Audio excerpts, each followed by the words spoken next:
Okay, YouTube, this is going to be a quick overview, I guess, of a homemade chicken brooder. We are first-time chicken raisers. We've got 5 Buff Orpingtons from our local farm and fleet. What we basically did is took some plywood, the smallest, I believe this is the 1/4-inch plywood or waffle board, made a box. I had it on all 3 sides, but we've got some small kids, and I just wanted to make sure that they could see the birds, because that's half the fun of having the baby chicks, is the excitement it brings to your kids. So took the front off and then just went to local Menards and bought this tight mesh for shelving, 4-foot section. So this is roughly 4 feet by 18 inches deep. We've got I've heard a lot of things about chicken waterers, how if you use a bowl, you tend to get a lot of stuff kicked into the water. So I wanted to opt with the chicken nipples. So you'll see there I've got the poultry nipples. We had a tube that it was like a 3-inch pipe that I laid on the side, had the caps on, and then cut out probably a 2-inch by 6-inch side on the tube, but that was making a huge mess. So now I converted to these mini feeders that you'll see here. And so we just took the caps that I had on that other pipe,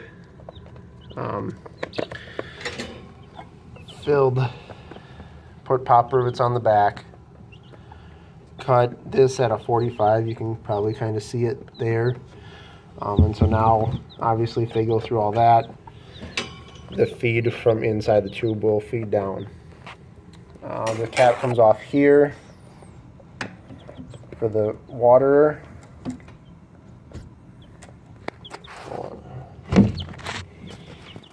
And there's our water in there. And then I use some strapping so I can move it up and down. As the chicks get older, I'll move this, just unscrew these and move it up. Here we've got the heat lamp. I did not want to use a actual red light or anything, just because, just like me, I like sleeping in the dark, so I figured the chicks would too. It's the natural thing. So this is just a ceramic heat emitter, CHE. My wife's got a hedgehog, if you watched one of our previous videos, so this is something that I guess the hedgehogs use, so I just figured it would work here as well. So I got another one in case our hedgehog ones goes out. We'll have this one as a backup, plus I can use this if we ever have any more chicks or anything like that. So over here, I got the same thing, another feeder in this corner. We've got a chicken treat, or a chick treat there that they all like.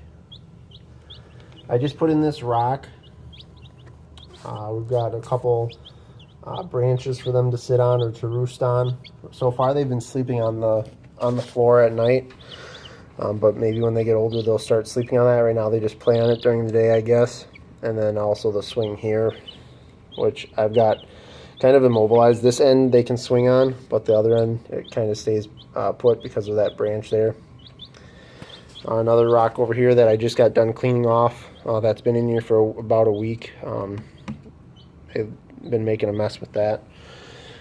But yeah, that's pretty much it. I've got this screen that I put on top, so when they get older, we don't have to worry about them flying out. Plus it gives me a spot to hang stuff off of.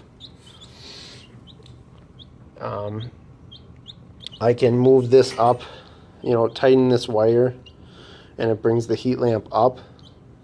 And then eventually I can, move the wire into this hole here, run it through that to move it up even higher. But for now, this is working. I mean, they have plenty of room to run around. If they want to get warm, they go under the lamp. So I've also got a drop cam hooked up. So in the corner there, There's a drop cam with an internet feed so I can watch them on my phone. I made it public so other people can go to it and watch it, and then eventually I think what we'll probably end up doing is moving that out to the coop, just so we can see if everybody's in at night and what's going on out there. So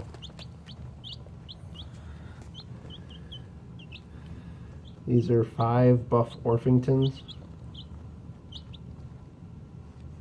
and my wife just loves them, and do my kids. My kids love them too. So far it's been fun. Like I said, we're first time chicken raisers, so this will be our first flock to go through, but so far so good. We've had one with pasty butt that we took care of right away. Other than that, not much else. I had cardboard down in the bottom on top of the pine shavings.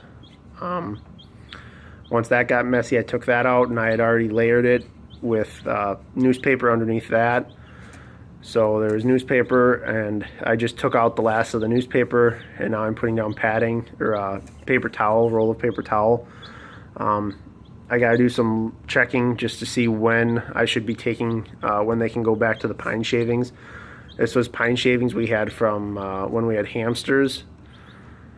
So I'm not sure if this is the big enough pine shaving or if I have to wait a little bit longer.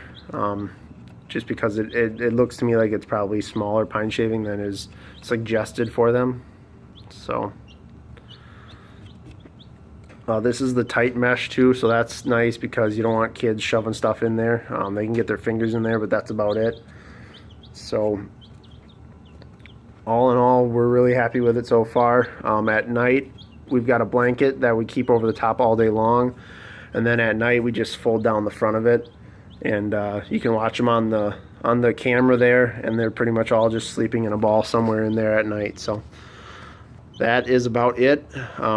I had some extra vinyl, so I just put that drink on there, kind of just to be something funny. But yeah, the poultry nipples, I highly recommend those. Those are working great compared to what I would imagine they would do with the water.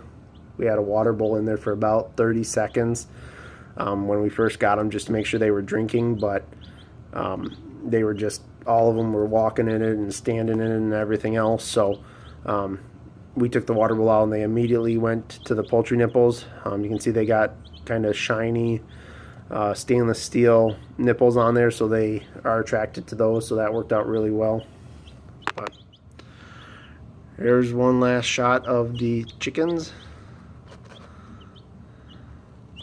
and that is our homemade brooder. Thanks for watching.